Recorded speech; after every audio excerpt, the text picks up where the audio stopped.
Well, hello. Thanks for joining me for our letter of the day video. Today's letter is going to be the letter M. M looks like this, and I'm going to show you how to write the letter M. So if you have some paper or a whiteboard or the handwriting house sheet, you can try it too. So we're going to start by making a number 1. Then we're going to go back to the top where we started.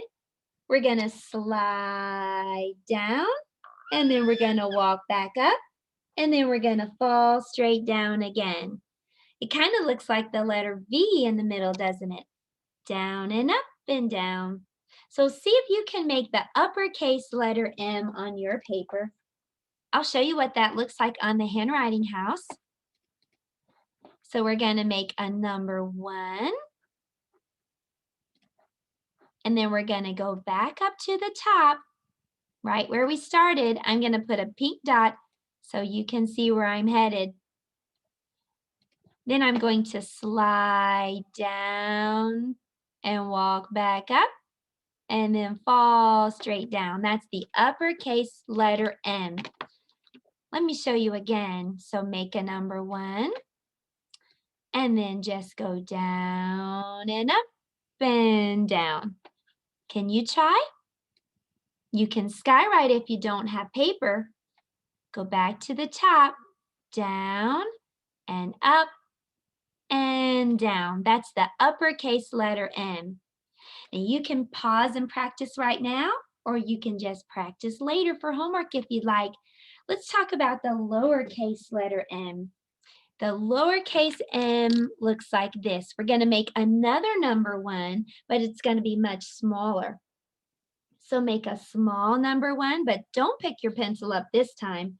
Trace back up, and then go over 2 times. It's kind of like a bouncy ball bouncing, boing, boing. So go down, trace back up, and then over. That's the lowercase letter M. Let's see what that looks like on the handwriting house. It's going to be downstairs because it's a lowercase letter and lowercase letters are downstairs on the house. Trace back up and then go over. 1 and then over. Bounce 2 times. Bounce. Make a little number 1. Don't pick your pencil up. Keep going. 1, 2 times over. Well, that's the lowercase m, and now it's time to do some phonics. Let's talk about what M sounds like, okay? My favorite food is chocolate cake, and when I eat chocolate cake, I make this sound, mmm. Well, there are lots of foods that start with M, and we're going to play a little game to help you to practice that M says, mmm. So when I read the name of a food, if it starts with the sound, then I want you to say mmm. But if it doesn't start with the M or sound, I want you to shake your head no. Are you ready to play? Okay, let's do it. The first one is macaroni. Macaroni. Good job. Macaroni starts with M. How about this one? Melon. Melon. Melon starts with M. Good job. How about this one? Apple. Apple. No, apple doesn't start with M. What does apple start with? Apple. Apple starts with letter A. How about this next one? Meatballs. Meatballs. That starts with M. How about pizza? Pizza. No, what does pizza start with? That's letter P. How about mango? Mango. Mango starts with M. How about this one? Marshmallow. Marshmallow. Marshmallow starts with M. I love marshmallows. How about this one? Ham. Ham. No. What does ham start with? What letter is that? When you're running and you're breathing hard, that's letter H. Last one, I bet you like these maybe. How about mashed potatoes? Mashed potatoes. Mashed potatoes starts with letter M. Well, let's do some blending now that we know what letter M sounds like, okay? Before we blend, though, I need to know what the vowels are. Can you help me remember what they are? The vowels are A, E, I, O, and U. Good job. Okay, we're going to put the letter M with each of these. Now, if you've been watching our Letter of the Day videos for a while, then you'll remember that A says at, like when you sneeze. Are you ready to help me blend? Ah, ma, ma. Now let's put M with the letter E. E looks like an ear, and E says eh. Eh. Meh. Meh. I looks like a lollipop, a sticky, icky lollipop. Eh. Eh. Meh. Meh. O sounds like this. Ah. Ah. Ma. Ma. Now let's try this one. Uh. Ma. Ma. Well, let's use some of these blends and make some real words today. Will you help me? We're going to start with this blend right here. You just told me this is ma. Well, I want this to say mat. So what letter should I put at the end? What letter says t, t, t, t, like a ticking clock? T, t, t, t. That's the letter T. So let's read this word together. Mat, mat, mat. Nice job. How about this next one? I want this to say men. What letter says n, n, n? That's letter N. Let's read this word together. Men, men, men. Let's read another one. Let's go down here, and I want this to say mop. What letter says p, p, p, p, p? That is letter P. Very good. Let's read this. Mop, mop. Last one, I want to make this say mud. What letter says d, d, d, d, d? That is letter D. Let's read this. Mud, mud. Well, you did a great job reading today. And if you're not quite ready for all that reading stuff, here's what I want you to do. You just practice that M says, Okay, for our math today, we're going to be doing something that starts with M. We're going to be doing a maze. Math starts with M too. Math maze. I'm going to put the link below so that you can get a copy of this sheet. We're going to be counting the numbers 1 through 20. Now here's how a maze works. Up here at the top, I see a little mouse. She's a country mouse, and she wants to get to the city to visit her cousin. We're going to have to help her get there. So for a maze, what you do is just walk along, pretend it's a road, and you draw a line as you walk. See? But there are some spots where we're going to have to decide which way to go. We're going to count 1 all the way up to 20. Can you help me right now? 1, 2, 3, 4, 5, 6. Oh, let's stop right here. We have a decision to make. I see a 3 and a 7. Which way should I go? What number comes after 6? 7. So let's keep going this way. 7, 8, 9, 10, 11, 12, 13, 14. Oh, we've got another decision to make. I see an 8 and a 15. What number comes after 14? 15. So let's go this way. 15, 16, 17, 18, 19, 20. She made it. We helped the country mouse find her cousin in the city. Well, good counting, 1 through 20. For our color today, we're going to be doing the color brown. And so will you help me sing the song about how to spell the color brown? It goes like this.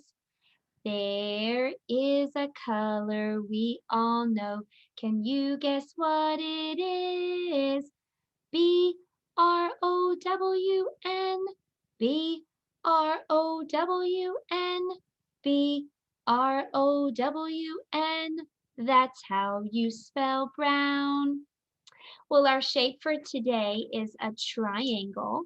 This is a triangle. Do you know how I know? Because there are 3 sides.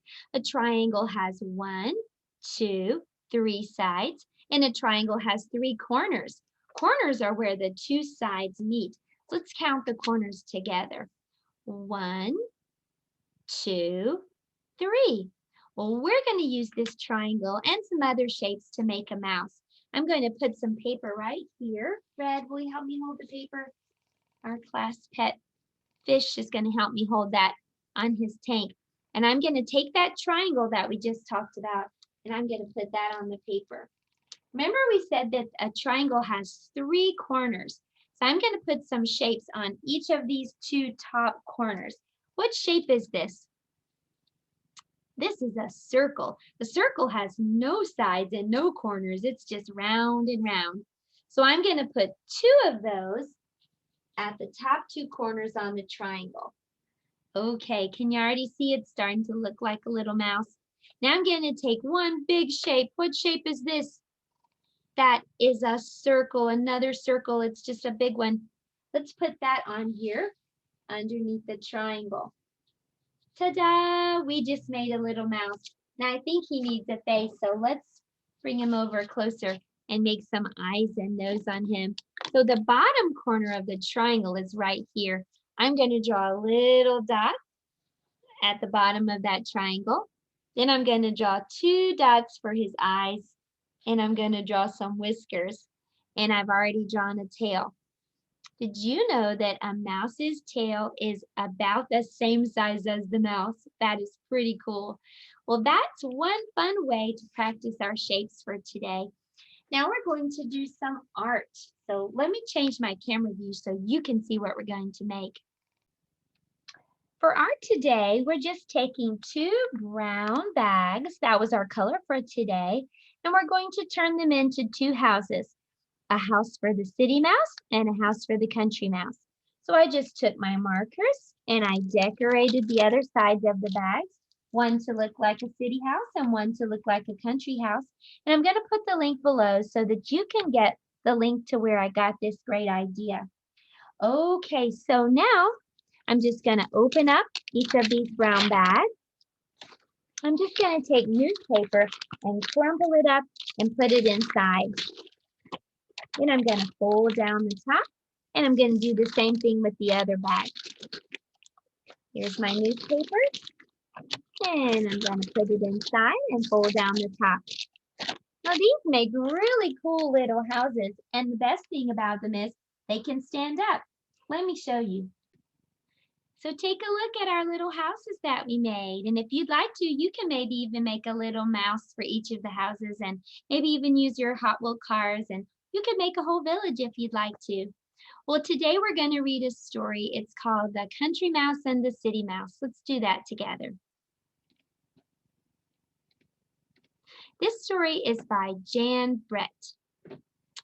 The Town Mouse and the Country Mouse. One morning, the Town Mouse woke up shivering from a dream about the kitchen cat who prowled the house. I need a vacation, he said to his wife. Let me take you to see the countryside where I was born. Life is quiet and peaceful there. The sun shines brightly every day, and the air is so clear that you can see the stars at night. And nothing will prepare you for the taste of wild blackberries. Let's go right away, she said. So the town mouse and his wife packed a picnic and set off for the country. The country mouse and her husband were at their tree stump house, exhausted from searching for food and avoiding the hungry owl who lived nearby. Sometimes I wish we lived in a townhouse where all the food we can eat is right there in the pantry. They say that the smell of cheese makes your whiskers tingle. Mine are tingling already, her husband exclaimed.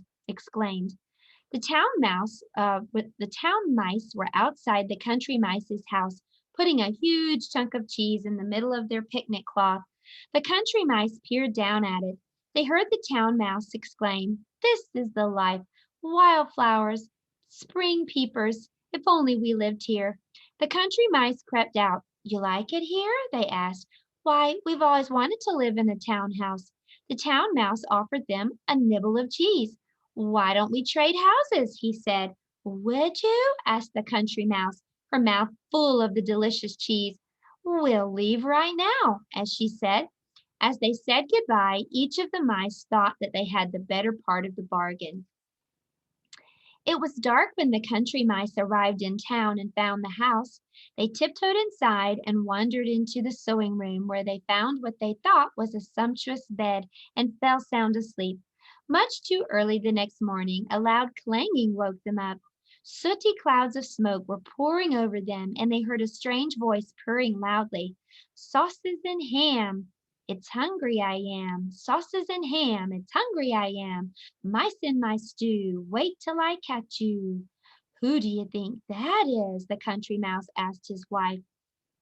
The town mouse and his wife were up with the birds, ready to gather wild blackberries in the grassy meadow for breakfast. They could smell them. They just couldn't find them. As the town mouse's wife turned to remind her husband to remember the way home, she felt a large wet drop on her head. "What was that?" she asked. "Is the bathtub leaking?" "No, we're in the country now," he said. "Those are raindrops." Just then, lightning lit up the sky and rain poured down as the two drenched mice ran wildly for their tree stump home. Well, the country mice were looking forward to their first splendid meal in the pantry.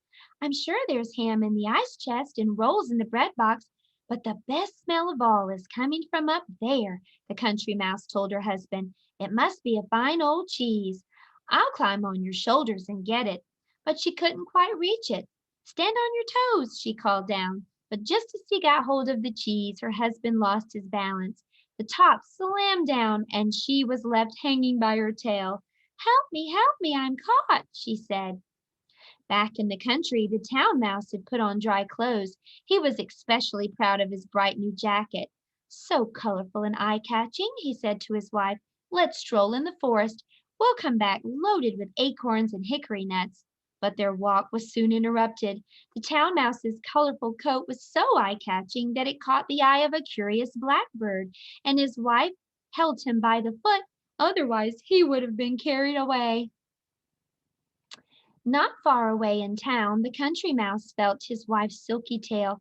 "Nothing's broken," he said, but when he looked in her eyes, he saw how sad and discouraged she was. "I know something that will cheer you up," he told her. "Follow me." He had spied a small window up above the pastry shelves. Together, they climbed above and looked out the window. They rubbed away the soot and saw the blue sky. "Doesn't it look like home?" the country mouse asked his wife. Well, the town mice stood quietly together after their awful blackbird scare. "I thought I'd lost you forever," the town mouse whispered to her husband. They looked around. How still and peaceful it was now. The sun had come out and everything was glistening and green. "It's beautiful here," she said. "We should try to enjoy it." "I know," the town mouse said, "but I miss the sounds of town, all the hustle and bustle. Here I feel so alone, and in our cozy townhouse we knew just what to expect," he said. The country mice knew to stay at home during a thunderstorm, and they knew what to expect from the hungry owl. But they soon found out that There were different dangers here when they discovered a tasty morsel of blue cheese sitting on a pine board. This time you take the cheese. I'm still shaking from being caught in the cheese box, the country mouse said. So her husband crept toward the cheese, whiskers trembling, and as he reached it, his foot slipped and he heard a whoosh, followed by an enormous snap, and he was thrown across the room. He landed in a warm bundle of something soft and furry. The country mouse was shaking from his close call. I can barely stand, he winced as his wife pulled him up and patted down his crumpled whiskers. It was then that they noticed the bundle of fur that her husband landed on was moving. It was alive. Two green eyes snapped open. Run, she cried, getting a good look at it. It's a cat. The town mice knew how to avoid mouse traps set with cheese, but they soon found that the country had its own perils when they explored the river bank hand in hand. Suddenly, the water began to move and churn, and a huge wet head popped up and stared at them. It was a river otter. The mice tore back to their tree stump home, only to find a hedgehog rolled into a ball in front of the door. Then they heard an animal crashing toward them through the underbrush. I can't take this anymore, the town mouse squeaked, and she raced for the nearest tree with her husband right behind. From the tree, they could see the town lights blink on as the sun went down and the stars came out one by one. What shall we do? The town mouse asked her wife. But before he could answer, she saw a pair of glowing eyes right beside them, and they were face to face with the most terrifying creature of all, an owl. That's it for me, his wife cried, and they ran down the tree and toward the town as fast as their legs could take them. As the town mice headed frantically along the road, the country mice were fleeing in terror toward the country. Their paths crossed, but neither saw the other. They were so frightened. Even the sky seemed to be falling down on them. The country mice didn't stop running until they could see their tree stump in the distance. The town mice kept on running until they reached their town house. The musty smell of old wood and smoke from the kitchen all seemed wonderful. Even the street sounds outside sounded cheerful and friendly. There's no place like home, sighed the town mouse as he and his wife settled into a warm old slipper. There's no place like home. Atop their cozy tree stump house, the country mouse and her husband looked up at a full moon shining down on them. They sighed happily. We missed you, they said together. Back on the road, the cat and the owl had knocked each other out when they collided head on. The cat, slowly waking up, touched her bruised head gingerly. He looked up to see the owl brushing himself off. It was then that he had an idea. Owl, how would you like to make a trade? How would you like to trade places? I've always wanted to try the simple life in the country. The end. Well, the country mouse and the city mouse wanted to try life in the other's home. They wanted to trade, but in the end, they realized there's no place like home. You know, the Bible talks about being content. We should be happy with what we have. God has provided for us, and we should thank Him for it. Well, I hope you had fun today learning about letter M. I'll see you next time for our letter of the day video. Goodbye.